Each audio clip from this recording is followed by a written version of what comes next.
Welcome in to All Things Fulfilled with your host, William Bell. Good morning, ladies and gentlemen. Welcome to the All Things Fulfilled broadcast, presented to you by the Range Road Church of Christ, also by the Predators Research Institute with Dr. Don Preston. We appreciate your being with us this morning. Looking forward to another study from the Word of God. And before we get started, I'd like to invite you out to the Range Road Church of Christ. Those of you who are in the Memphis area, and we are located at 33 East Range Road. The time of morning Bible study is 10 a.m., and we will have Brother Larry Connor teaching that class. He does a great job, and we encourage you to check him out. Also at 11 a.m., we'll have the morning worship. On Wednesdays at 7 p.m., actually for the wintertime, we're meeting at 5 p.m., and so on Wednesday nights, we have our midweek study at 5 p.m.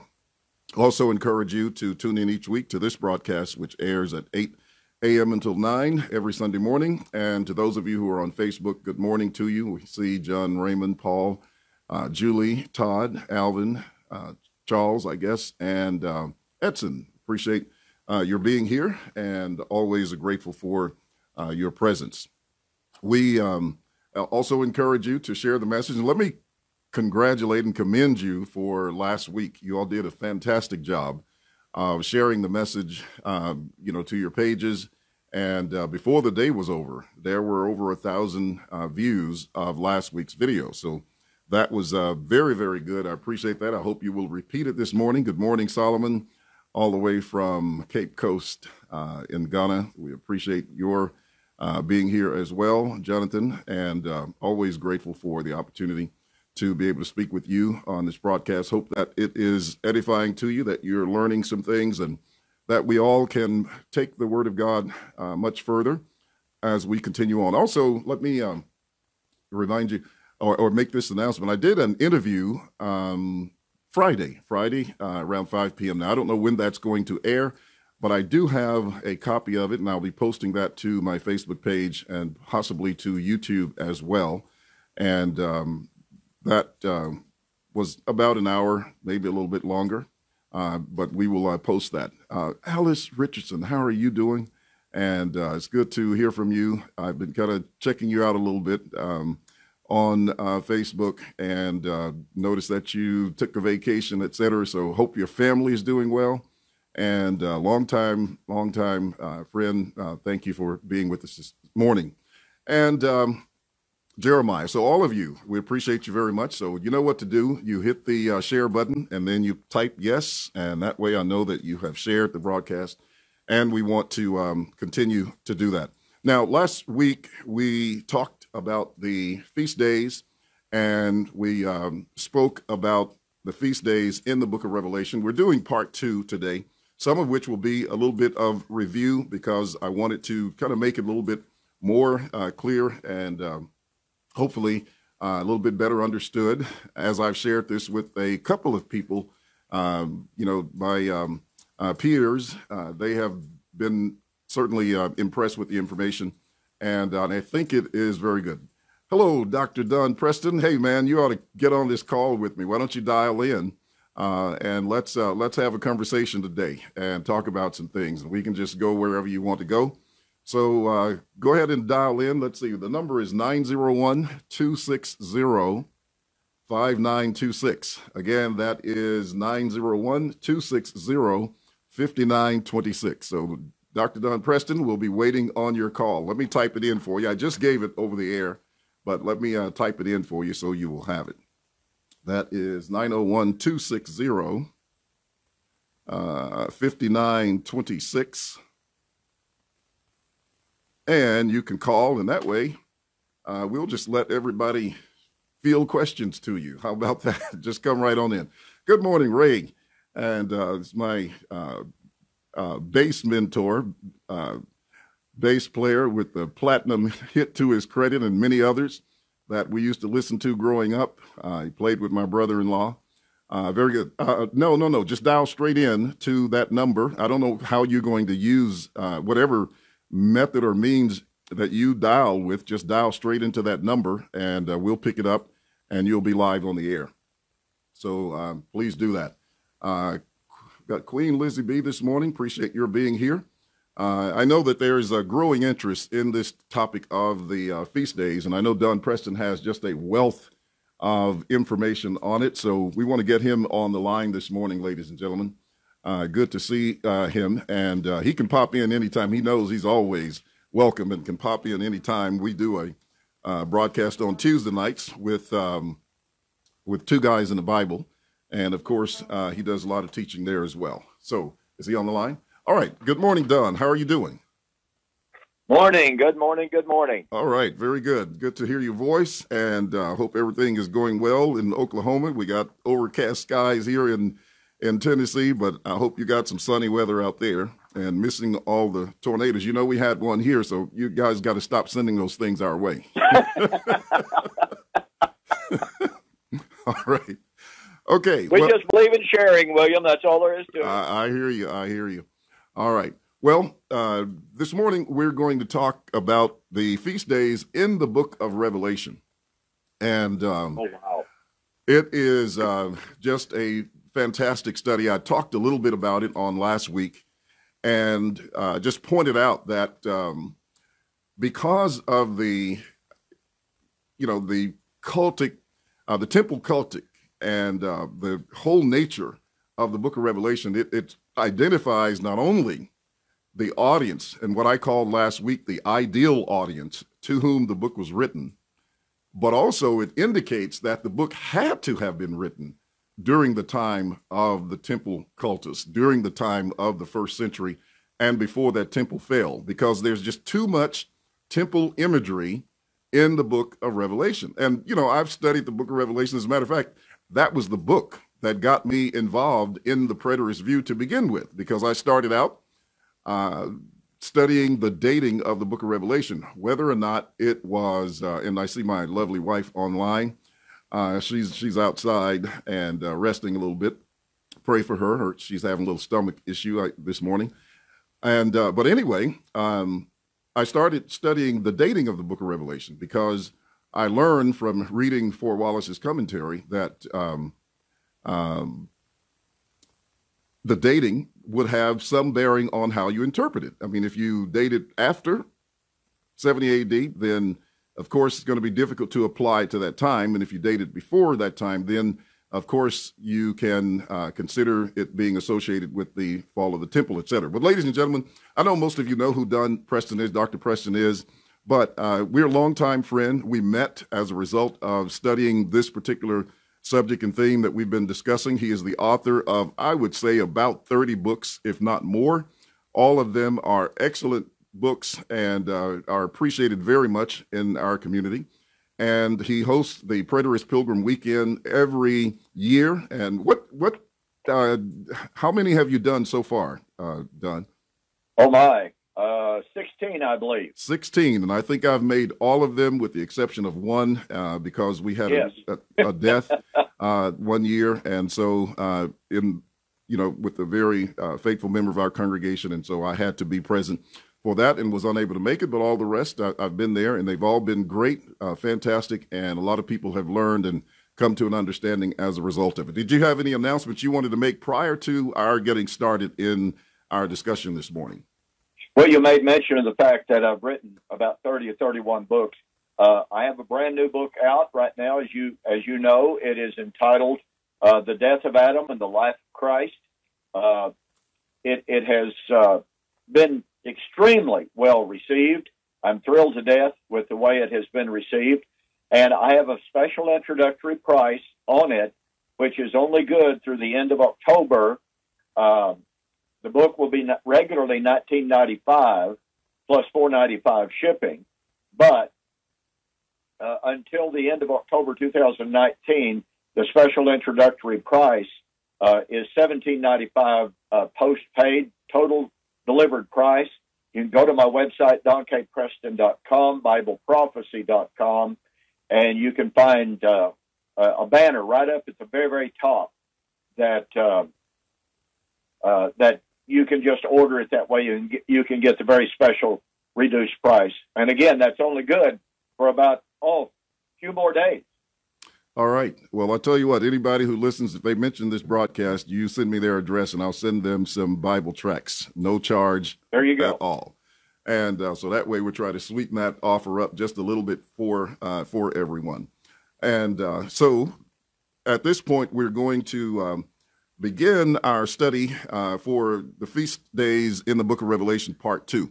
Don, let me just ask you, why are the feast days so important? And just give a little, survey or summary, if you please, on why they are important, why should we study them, and what impact do they have overall on the study of the Bible and the subject of eschatology? Now, I know you could speak a book on that, but try to be brief. I'm sitting here going, how am I supposed to do that in about 30 words or less? That's all right. Well, go ahead. Simply stated, the Jewish feast days are in fact the key to biblical eschatology. As a friend of mine, Doug Wilkinson, says, they are the Rosetta Stone of biblical eschatology. And the reason being is that the last 3 feast days of Israel's festal calendar, which is Rosh Hashanah, Yom Kippur, and Sukkot. Rosh Hashanah is the Feast of Trumpets, and it foreshadowed and typified the Day of Judgment.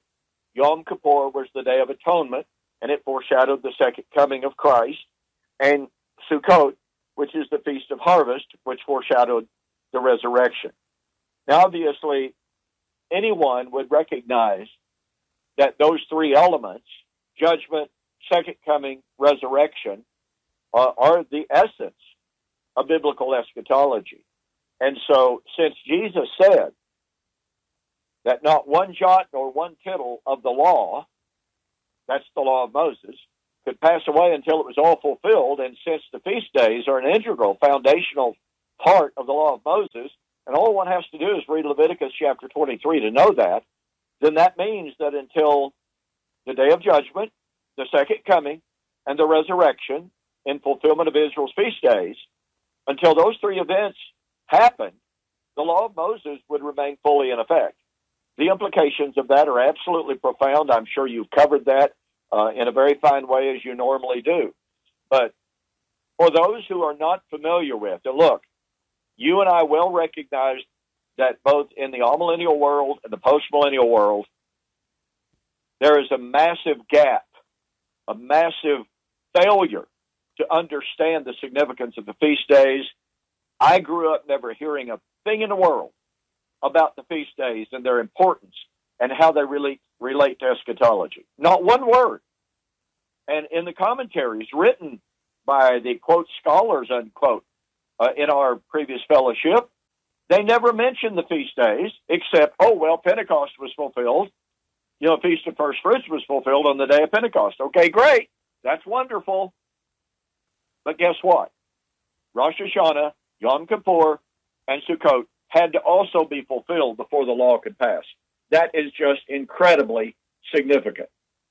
All right. Thank you for that. That's an excellent survey, and I hope people are beginning to grasp this. I've had preachers and other, Bible students on this call and who listen to it respond saying that, they had never heard them, or, they were very just amazed at the information in terms of the feast days, and they're going to go back and study them. And I think when they do, it's going to really, really be a blessing for them. Ladies and gentlemen, for those of you who, want to get a good summary of the feast days, go to Leviticus chapter 23 and or mark that text down so that you will be able to go back and read them, because they're all listed in that one chapter. Now, they're mentioned in other chapters as well, Exodus 23 and other places, but make sure that you at least go there for the cliff notes of the feast days. And then once you start to study them, and you'll begin to notice throughout the scriptures where these feast days are. And some of our most difficult passages, and I won't say difficult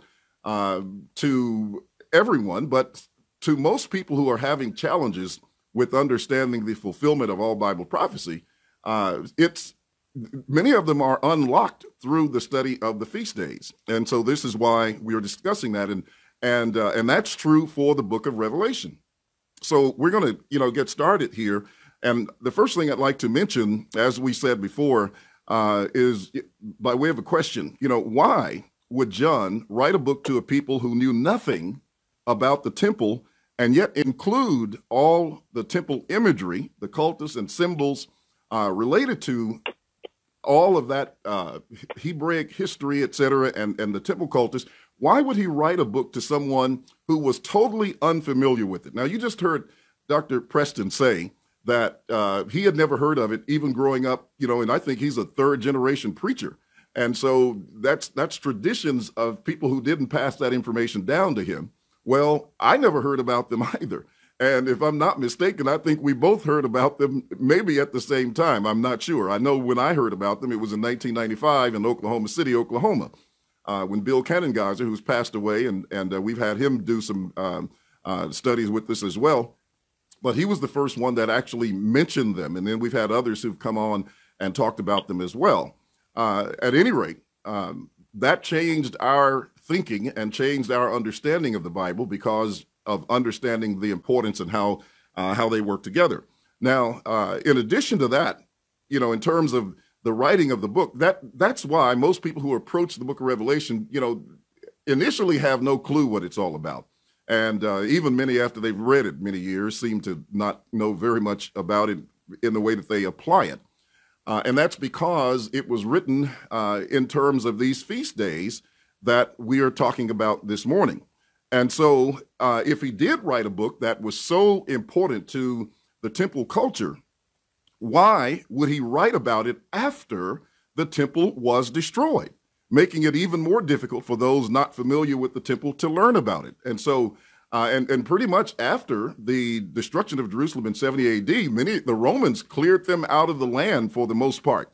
And so there would have been even less likely a chance for people to grasp the significance of that unless they went into some very, very intense study about it. So what that does is it suggests that the people to whom this book was written were very familiar with the temple cultus, because he didn't have to explain many things in the book of Revelation. He just mentioned them. And very few times do you find where he'll tell you, well, this is what that means. There are a few places there that he explains the symbolism, but for the most part, he doesn't even bother to explain it because they already understood what it was about. And then, why would he speak about these feast days without their knowledge? And also, John certainly knew about them because of his relationship to the priesthood as well. Don, if you want to jump in there and say anything about that before we move to the first point, feel free to do so. Anytime you want to jump in, how we work together. So just feel free to do No, you go ahead. All right. Well, the first thing I'd like to mention in connection with the feast days is the Passover right there in chapter 1. And when you look in chapter 1, we have the feast of the Passover referred to in verses 5, particularly verse 5, because it talks about, and this runs through chapter 1 all the way through about chapter 5 and verse 14. Revelation 1, starting in around verse 5 and then running through all the way to chapter 5, you see imagery of the Passover. And the scripture says, and from Jesus Christ, the faithful witness, the firstborn from the dead, and the ruler over the kings of the earth, to him who loved us and washed us from our sins in his own blood. Now, Don, would you talk a little bit about the firstborn and how that relates to the Passover? And I know it, kind of takes it a little bit further to the Feast of First Fruits as well. And then I have a quote that I want to put out there, which is on my page. I posted it last night. But at any rate, just talk about that in terms of the fact that he says, who loved us and washed us from our sins in his own blood. Do you see any Passover imagery in that particular context? Well, it's full of it. To be honest about it, it is absolutely full of resurrection imagery.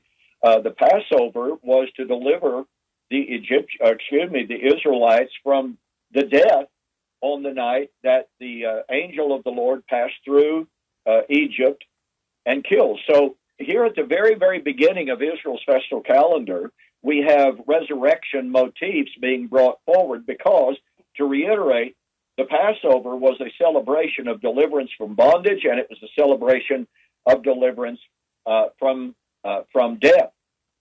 Now, the firstborn. that imagery begins, obviously, in Exodus chapters 12 through 14, and that is that when the blood of that firstborn lamb was applied to the house of those who believed, they were delivered from that death. And that firstborn imagery, by the way, and you've already hinted at it here, that imagery bleeds over into the first fruit, because you have the beginning here of Israel's calendar. It's the beginning of their year. So the beginning of their year, the beginning of their calendar, begins with the imagery of firstborn and first fruit. And again, if we overlook the eschatological implications of that, then we're going to miss out on the entire understanding of eschatology. Okay, excellent. Now, I want to put a quote out. Like I said, I posted it to my page last night, but I want to put it on this broadcast. And this is a quote from James D.G. Dunn. It's found in the book, The End of the Ages Has Come by Dale C. Allison on page 67. We get oftentimes people who want to talk about Christ being the first fruits, and they generally use it in order to talk about the nature of the resurrection.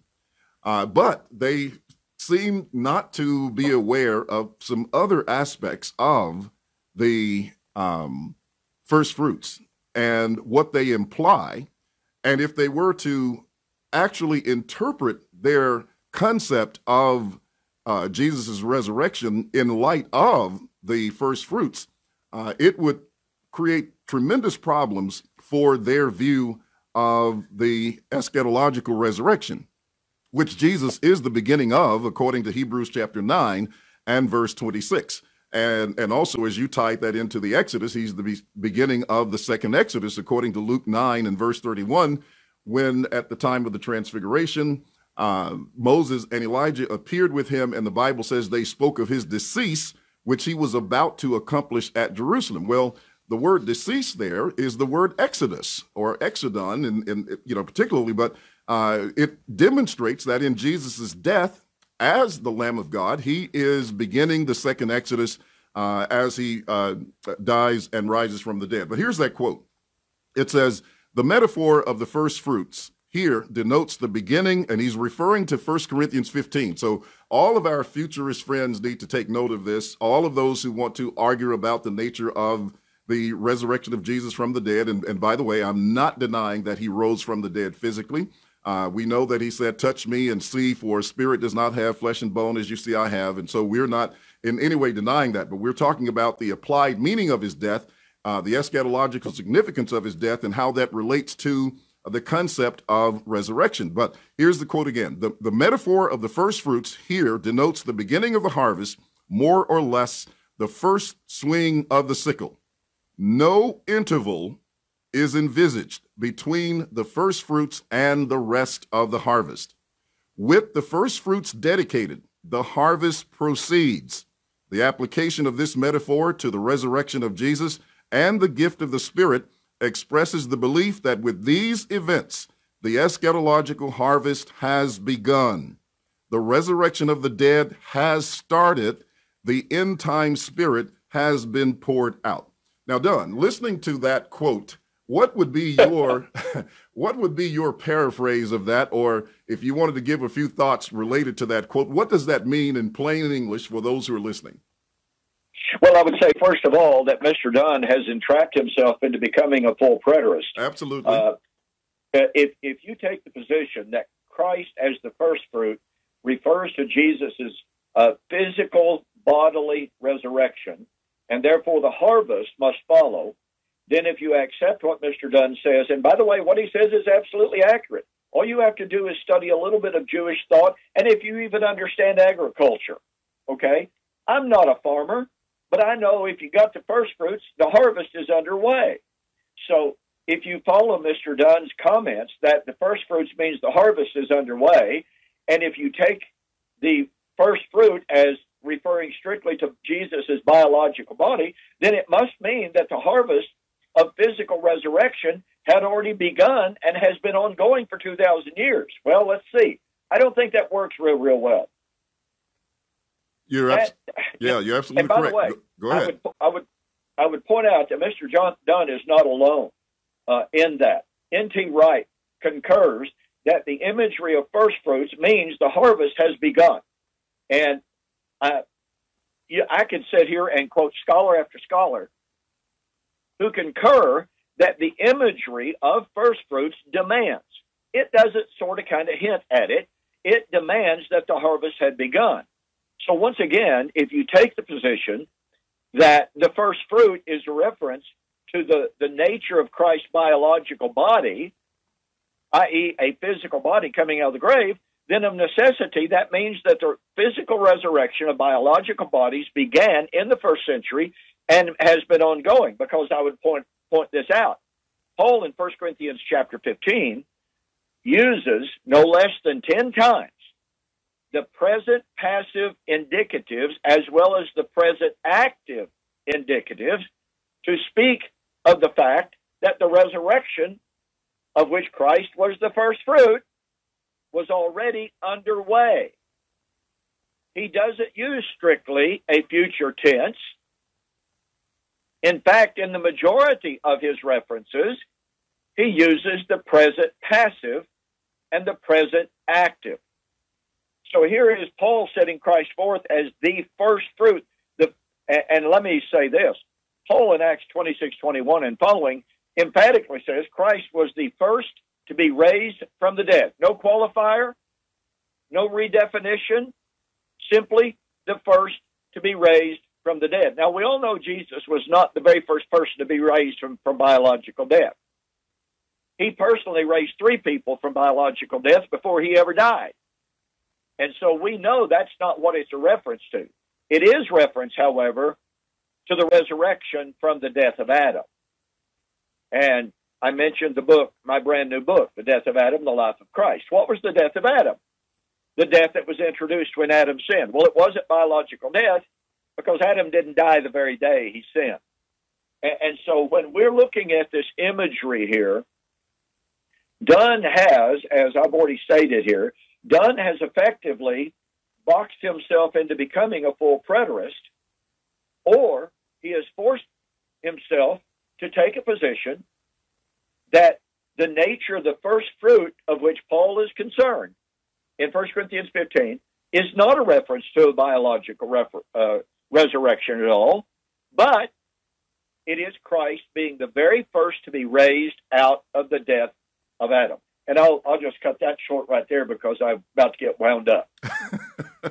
Well, that's okay. I mean, we got, time to use this morning, and so that's what we're going to do. And like I said, I think people are very much interested in this, and the more we can hammer it home to impress it upon their minds, the more they will get it. And so for those who are wanting to use that statement, Christ, the first fruits of 1 Corinthians 15, verse 20, they need to understand the implications of using that particular text. Now, you talked, pretty much about the fact that it had begun, which indicates the imminence of that statement. And so those are the things that need to be driven home. And that is that it means that it has begun, but it also means that it is imminent, and that the harvest was imminent. In other words, it was not simply something to be drawn out over thousands of years, but something that was going to take place within the end of that age. And that's precisely what Matthew 13 says. The harvest is the end of the age. And that's the very same age in which Jesus died. And so if we stay with the language, we will be able to understand it if we stay with the concept of the feast days. And so by the book of Revelation mentioning these feast days and this temple cultus, that is telling us when the book was written. So all of this, with people going to find a statement by Irenaeus and saying, well, he said the book was written at this point in time, that statement is secular. It's outside of the Bible. It comes from a witness who is not even credible, to be quite frank with you, based on some of the other things that he said. We're not going to totally discount Irenaeus, but in terms of other things that he said, we have to take that statement as highly suspect. And here's one thing. The people who lived in the time of John certainly didn't have Irenaeus' statement to go by, like the people who lived after the book was written and after these events occurred. But again, because they relate to the temple cultists, that would have to place it in the time where all of this was taking place, and while the temple was still standing, and that was before the Romans destroyed it in 70 AD. Now, another thing that we see. Go ahead. I just wanted to. I wanted to call the audience's attention to the fact of how the traditional view does, in fact, entrap people. And you were there on this occasion. If you remember, some years ago, I debated a gentleman by the name of Thomas Thrasher in Alabama. Yes. You were sitting at my table. And Thomas Thrasher got up and repeatedly argued. Paul says Christ is the first fruit. Christ was the first to be raised from physical death. And you and I turned to each other like, surely he's not going to make that argument. But he did. He hammered it. He emphasized it. And he says, Christ is the first fruit. Christ was raised physically. Don Preston admits that Christ was raised physically. Therefore, that means that the harvest has to be physical resurrection. And so I got up and I said, quite frankly, I cannot believe that my brother would make such an argument. And I turned to him and I just simply asked, was Jesus the first person to ever be raised out of physical death? And I chronicled that Jesus raised people from the dead prior to his own resurrection. I chronicled that in the Old Testament, we have examples of people being raised from biological death. So therefore, when Paul said that Christ was the first to be raised from the dead, he cannot be talking simply about biological death. And Mr. Thrasher, after I had emphasized that several times, Mr. Thrasher gets back up and says, well, now, I'm not really saying that Jesus was the first fruit, as in first. And yet that's what his chart had said. First means fruit. And then he gets back up and says, well, first doesn't really mean first. And that shows you, folks, how the traditional view simply will not stand up. So to reiterate, when people want to argue, well, Paul says first, and Jesus said what? Well, Christ was the first, Christ was raised physically, therefore everyone else must be raised physically. That argument backfires very, very quickly. And so now we are seeing a change in the argumentation of the futurists. They say, well, what Paul really meant, even though there's not a passage which affirms this, what Paul really meant was that Christ was the first to be raised incorruptible, never to see mortality again. Well, again, there's not a text that says that. And so I've been asking my friends, okay, show me a text that says Christ, post-resurrection, pre-ascension body, was his body raised in incorruptibility. You and I both been challenging them. Give us a text. And we've been doing that for a couple of years now, several years, and we haven't gotten a text yet. That's exactly right. Exactly right. All right. Well, let's move to another little point here in talking about this. Now, in verse 10, the text says, I was in the Spirit on the Lord's day, and I heard behind me a loud voice as of a trumpet. Now, I think that's rather interesting when, from our background, we have taken, and I did this years ago before I learned what this was, but it didn't take me, 20 years to figure it out. It was, like I said, it was about 6 months in before I started studying the book of Revelation. But, a lot of people take the Lord's Day here to be the first day of the week, to be Sunday, et cetera. And yet, the very people who do that particularly, how would you think they feel about a trumpet? And see, the very fact that he talks about a trumpet is indicative of the feast day. What do you think that's all about, Don, when he says that he was in the Spirit on the Lord's day? I heard behind me a loud voice as of a trumpet. Why do we have this trumpet imagery here in connection with this Lord's Day? Well, because the day of the Lord was invariably to be heralded by, I lost you, William. What happened? You're still here. We can still hear you. Okay. Anyway, the motif of the day of the Lord is invariably introduced by the sounding of a trumpet. The feast days had to do with the sounding of a trumpet. And as I mentioned a few moments ago, the Feast of Rosh Hashanah, which is the Feast of Trumpets, is the day of judgment. So here is John writing his apocalypse, the unveiling, the revelation of Jesus Christ. The revealing of Jesus Christ in what? In the day of judgment against the city Babylon. And what's it being heralded by? Well, it's being heralded by 7 trumpets. Revelation 15 through, Revelation 11, 10 and 11. And so this is not accidental. And I'm exactly like you. When I was being raised in our tradition, I was in the Spirit on the Lord's Day. That meant that John was in a real spiritual frame of mind on Sunday. But that doesn't address the issue of the sound of the trumpet, and it does not touch or address the fact that in verse 7, here is John, who has just said, "Behold, he's coming with the clouds, and every eye will see him, even those who pierced him, and all the tribes of the earth shall mourn." These are all interconnected motifs and themes. This is the time of the judgment. And I know you're bound to have tons of notes on that concept, but let's not forget, in Matthew chapter 24, in the prediction of Christ coming in the judgment of Jerusalem, it says, "He shall send forth his angels with the great sound of a trumpet." There's the judgment on Jerusalem, sounding of the trumpet. 1 Corinthians chapter 15, at the sounding of the last trumpet, resurrection. 1 Thessalonians chapter 4, at the sounding of the trumpet, is the parousia of Christ. Revelation chapter 11, Revelation 10 and 11, at the sounding of the 7th trumpet, it is the time of the resurrection and the time of the kingdom, and it's the time of the judgment of the living and of the dead. So we have a persistent and consistent motif of the sounding of the trumpet in regard to what? Eschatology and the day of the Lord.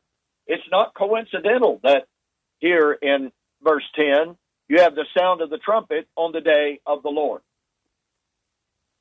Okay. Another point that I want to mention, since you touched on the trumpets, etc., I'd like to go to Revelation chapter 6, and let's notice a text there, and we'll make a correlation very quickly in terms of how it relates to something in the Old Testament and what event in the Old Testament that's referring to. So in Revelation chapter 6, when he says in verse 1, "Now I saw when the Lamb opened one of the seals, and I heard one of the 4 living creatures saying in a voice like thunder, 'Come and see.' And I looked." Now, this language is very, very close to what we have in the book of Ezekiel, when Ezekiel was called up to see, and he was given these visions.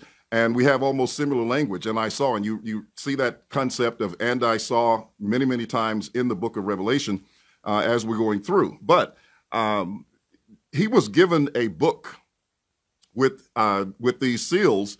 And I want to go back to Ezekiel chapter 5 and have us take a look there. And I think, let's see, was it chapter 5? No, it's chapter 2. I think it's 8 through 10, and read a passage here. So it says, "But you, son of man, hear what I say to you. Do not be rebellious like that rebellious house. Open your mouth and eat what I give you." Now, this is after he's told to receive this book, all right? And he was told that, in receiving this book, there was something that was sweet to the taste, but the message in it was going to be bitter.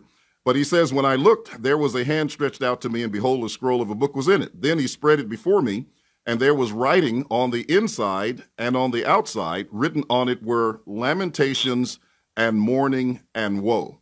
Now, with that book, the Bible says there were lamentations and mourning and woe. Now, very briefly, would you comment on what is Ezekiel seeing? What was God revealing to him when he ate that book in that vision that we found in Ezekiel? And then, if you will, compare that with the book that John eats and what is it referring to? Can you come in on that a little bit? Well, yeah, Ezekiel was very clearly predicting the impending fall of Jerusalem in BC 586.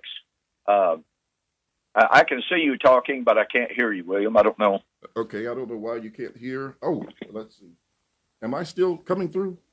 Okay. I can hear you now. Yeah, everybody says I can be heard. The producer says I'm good. Okay, so anyway, Ezekiel, as the Son of Man, and of course, let's not forget that Jesus' very favorite designation for himself was the Son of Man. The parallels between Ezekiel and Jesus are absolutely fantastic, just as the parallels between Jeremiah and Jesus are incredible. But here's Ezekiel predicting the impending fall of Jerusalem in BC 586. In chapter 7, no less than 7 times, Jeremiah was told to tell the people, the inhabitants of Jerusalem, the end is near, the time has come, the day of the Lord is near, even very, very near. And so here he is. He's given the vision. It's written down in a scroll, and it's bitter, bitter, bitter for him. By the way, I'll try not to make too much of a diversion here or digression, but I want you to notice that he says, written on it were lamentations, mourning, and woe. Now, I'm pretty sure that he's not talking about the book of Lamentations, but it cannot be 100% eliminated. And, folks, I want to tell you, when you go to the book of Lamentations and you lay it beside the book of Revelation, the parallels are absolutely phenomenal. In my book that I wrote, entitled, Who is This Babylon?, I adduce 22 direct parallels between the book of Lamentations and the book of Revelation. Now, once again, these are not coincidental verbal parallels. These are direct thematic, motival, and verbal parallels. Now, what is the book of Lamentations? Well, the book of Lamentations is Jeremiah's post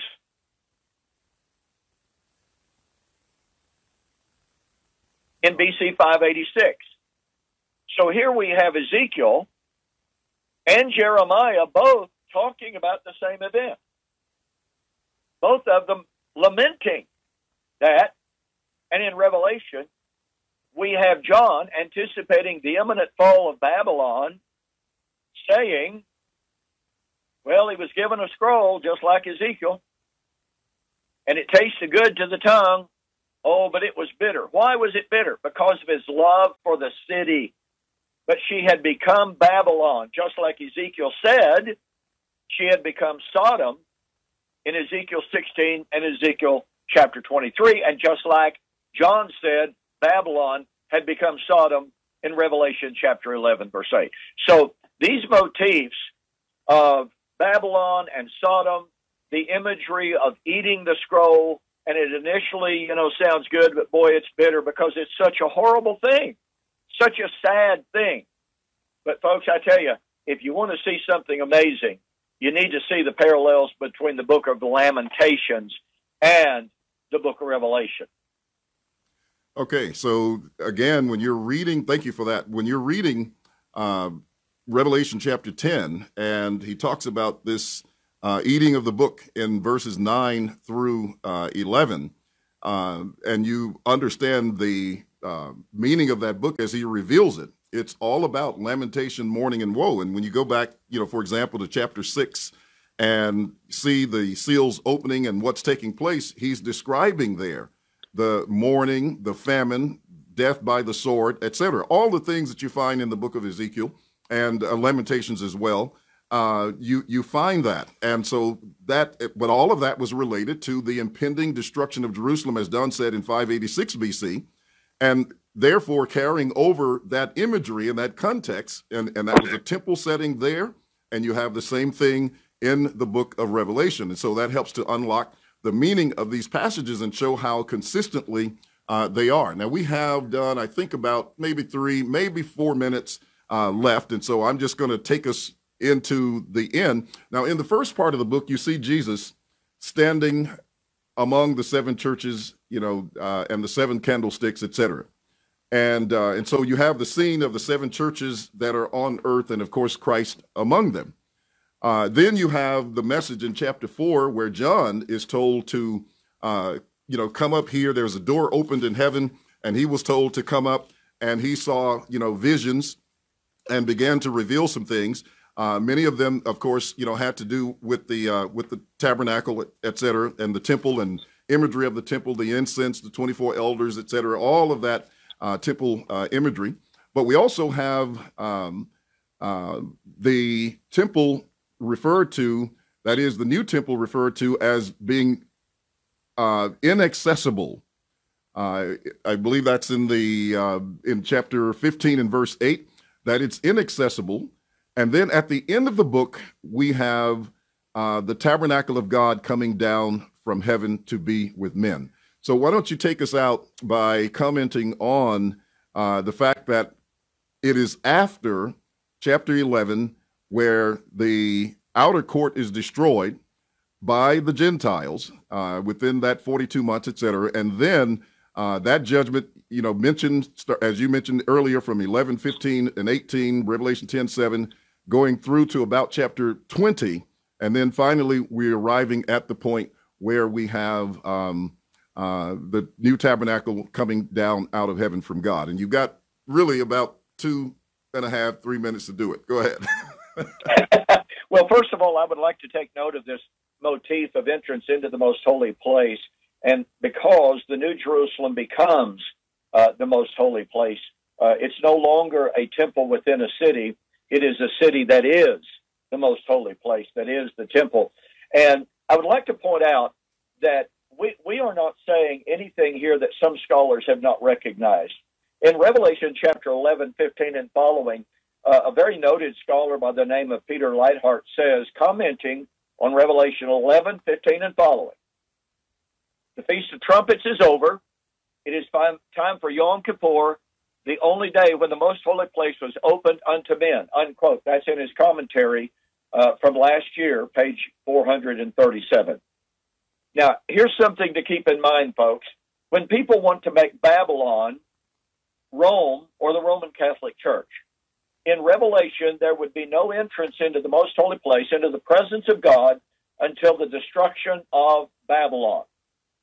And the tabernacle of God could not come, would not come, for men to dwell with God until Babylon was destroyed in the sounding of the seventh trumpet, the time of Rosh Hashanah. Now, ask yourself the question, what in the world would the destruction of Rome have to do with man entering into heaven? What is the relationship between the opening of heaven and the destruction of old New York City? All right, Don, we got about 10 to 12 seconds left. So, okay, none of that has anything to do with the fact that it's old covenant Israel, the law of sin and death, the law that was the strength of sin that prevented man from entering into the most holy place. Revelation is about the destruction and the end of that old covenant world and entrance into the new covenant world of Christ, where we dwell in his presence. All right. Thank you very much, ladies and gentlemen. We appreciate you tuning in with us today. We had special guest, Dr. Don Preston from the Preterist Research Institute in Ardmore, Oklahoma. And we're delighted to have him with us. And I know that you were full with all of the wealth of information that he had. And we encourage you to share this broadcast. Make sure you click the share button, share it to your pages, and also type yes so that we know that you did. I go back and check and I see that. And we appreciate all of you who have been on the line with us this morning. I want to say to you on next week, we'll be back again. We'll be continuing some studies on the feast days and hope that these studies are edifying to you. Join us at the Range Road Church of Christ, 33 East Range Road in Memphis, Tennessee. And until next week, this is William Bell saying have a very pleasant good morning.